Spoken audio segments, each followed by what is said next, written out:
जय श्री राधे। मैं आचार्य प्रशांत कौशल आज आपके समक्ष पुनः उपस्थित हूँ। आज हम जानेंगे कि यदि जन्म कुंडली में लक्ष्मी योग होता है तो वह जातक को किस प्रकार फल प्रदान करता है। धन आदि की बहुता एवं धन को हम लक्ष्मी स्वरूप मानते हैं। आज हम यह जानेंगे कि जन्म कुंडली में लक्ष्मी योग का निर्माण किस प्रकार होता है एवं यदि जन्म कुंडली में लक्ष्मी योग किसी प्रकार से दिखाई दे रहा है तो वह जातक को किस प्रकार के फल को प्रदान करता है। बृहत पाराशर होरा शास्त्र में इसका वर्णन किया गया है। केंद्रे मूल त्रिकोणस्थे भाग्ये सेवा स्वभोच्चगे लग्नाधिपे बलाढ्ये च लक्ष्मी योगः प्रकीर्त्यते। तो इन्होंने बताया है कि यदि जन्म कुंडली में लग्न का स्वामी बलवान हो, पूर्ण रूप से किसी पाप ग्रहों की संगति आदि में ना हो, अशुभ आदि भावों में ना हो, बाल वृद्ध आदि भी ना हो, संपूर्ण रूप से जन्म कुंडली में लग्न का स्वामी बलवान हो। इसके बाद में भाग्येश को लक्ष्मी योग में विशेष रूप से लिया गया है कि भाग्य स्थान का स्वामी केंद्र में स्थित हो, यानी लग्न में, चतुर्थ भाव में, सप्तम भाव में एवं दशम भाव में स्थित हो, तो जातक की जन्म कुंडली में लक्ष्मी योग का निर्माण होता है। लेकिन इसमें भी एक शर्त है कि केंद्र में स्थित हो तो किन राशियों में स्थित हो। तो इन्होंने बताया है कि या तो केंद्र में भाग्येश उच्च राशि में स्थित हो, या फिर अपनी मूल त्रिकोण राशि में स्थित हो, या फिर अपनी ही खुद की राशि में यानी स्वराशि में स्थित हो, जब ही लक्ष्मी योग का निर्माण होता है। और केंद्र के अलावा अन्यत्र भी स्थित ना हो। यहाँ पर केवल केंद्र का ही वर्णन किया गया है कि केंद्र में ही मूल त्रिकोण उच्च एवं स्वराशिगत होकर स्थित हो।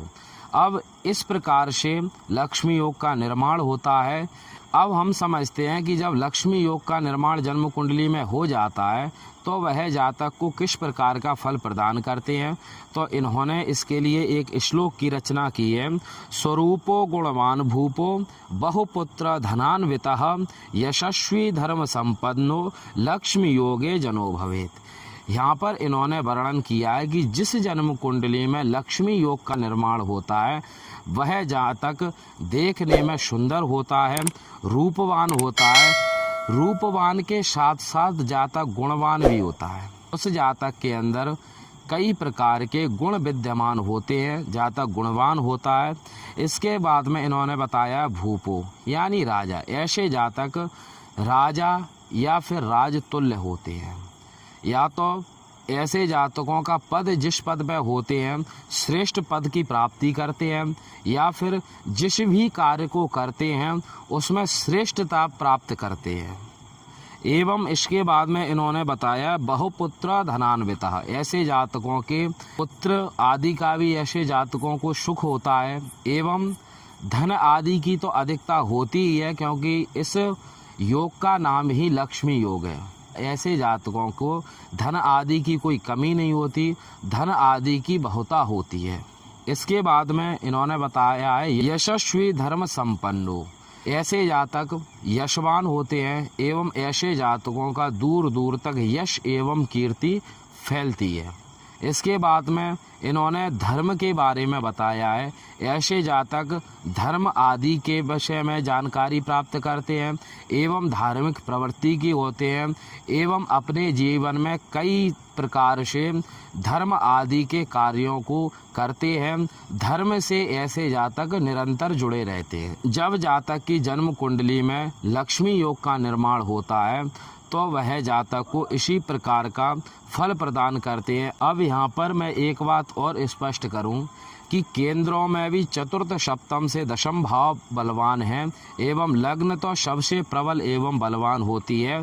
तो जैसे भाव में यह योग बनेगा उसके आधार पर फल आदि की प्राप्ति होगी। चतुर्थ भाव से सप्तम भाव में श्रेष्ठ फल की प्राप्ति होगी।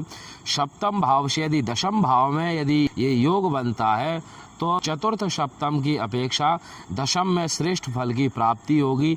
एवं यदि लग्न में बनता है तो अधिक श्रेष्ठ फल की प्राप्ति जातक को होगी। और यहाँ पर एक बात और स्पष्ट करें, षष्टम अष्टम द्वादश आदि भावों के स्वामियों का किसी भी प्रकार का इनसे संबंध ना हो तो अवश्य ही इन्हें जिस प्रकार के जो फल आदि बताए गए हैं वो अवश्य जातक को प्राप्त होते हैं। आप भी अपनी जन्म कुंडली में देखकर बताएं कि आप में से किसकी जन्म कुंडली में लक्ष्मी योग का निर्माण हो रहा है। तो आप कमेंट बॉक्स में लिखकर बताएं कि आप में से किन किन लोगों की कुंडली में लक्ष्मी योग का निर्माण हो रहा है। तो हम उस पर दृष्टि डाल के देखेंगे कि किस भाव में वो योग का निर्माण हो रहा है, किस प्रकार से आपको वह फल की प्राप्ति कराएगा। तो आज हम लक्ष्मी योग के बारे में जाना है। अब इससे आगे हम आगामी वीडियो में कोई नई जानकारी लेकर आपके समक्ष उपस्थित होंगे। तो आज के लिए इतना ही। जय श्री राधे।